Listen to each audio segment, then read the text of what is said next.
আমি বিয়ে করবো, আমার বিয়ে করে দাও। ডিভোর্স হওয়ার কারণ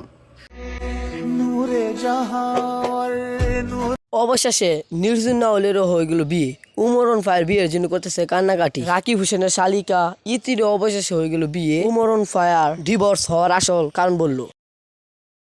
সো হ্যালো গাইস, কেমন আছেন আপনারা? আশা করি সকলেই ভালো আছেন। আমার নতুন ভিডিওতে আপনাদের স্বাগত। আজকে অনেকদিন পর আবার আপনাদের মধ্যে নতুন করে একটা ভিডিও নিয়ে আসলাম, কারণ আমার লাস্ট ভিডিও ছিল উমরন ফায়ারের নিউ ভিডিওতে রিয়াকশনটা কেমন হয়েছে আপনারা অবশ্যই কমেন্ট করে জানাবেন। আর আপনারা যদি কেউ আমার রিয়াকশন ভিডিওটা না দেখে থাকেন তাহলে ফার্স্ট কমেন্টে বা ডেসক্রিপশন বক্সে লিঙ্ক দেওয়া আছে, আপনারা গিয়ে দেখে আসতে পারেন। তো গাইস, এখন চলুন বেশি কথা না বলে উমরন ফায়ার বিয়ের জন্য কান্নাকাটি কথা আছে সেই ভিডিওটা দেখে আসি।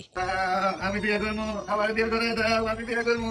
কি গো শুনে না কও পোলাটা বিয়ে করে দেন না বিয়ে আমার নাকবো না দেন না পোলাটা কেন কাঁদতেছে দেন না বিয়ে করে তাহলে দাও বিয়ে করে আমি বিয়ে করলে কাঁদতেছে বিয়ে করার পর কি লাগা বিয়ে করছিল এটা বাইরে কাঁদবো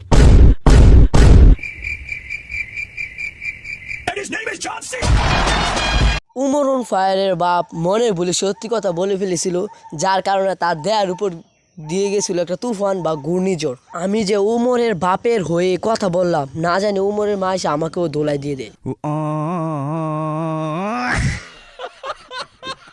অনেকেই তো মজা করলাম, এখন চলুন দেখাচ্ছি উমরন ফায়ার ডিভোর্স হওয়ার আসল কারণ বললো। বহু গবেষণা কইরা এমন একটা জিনিস বাই করছি যেটা আজ পর্যন্ত পৃথিবীর কেউ বাই করতে পারে না, সেটা হলো ডিভোর্স হওয়ার কারণ।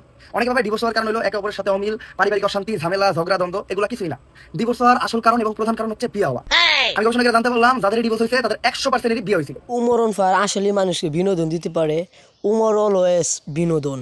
নির্জন নাহল বিয়ে করলো এবং হাজার হাজার মেয়ের স্বপ্ন ভেঙে গেল। প্রথমে আমিও ভেবেছিলাম যে এটা শুটিং এর কোনো ক্লিপ হবে, পরে দেখি না, আসলে নির্জন নাহল বিয়ে করে ফেললো। এখন চলুন দেখে আসি নির্জন নাহলের বিয়ের কিছু ক্লিপ।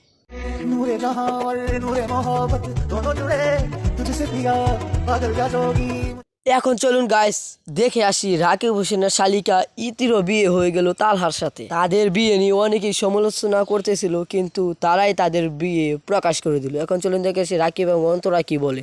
গাইস, এখন তোমাদেরকে একটা নিউ কাপলকে দেখাবো। টাটা! কেমন লাগছে তোমাদের বলো? আমরা খুবই এক্সাইটেড আর আমার তো অনেক শান্তি দিচ্ছে। তো গাইস, আমি তালহা বলেছি দেখে আপনারা আবার গেমিং তালাকে ভেবে নিয়েন না।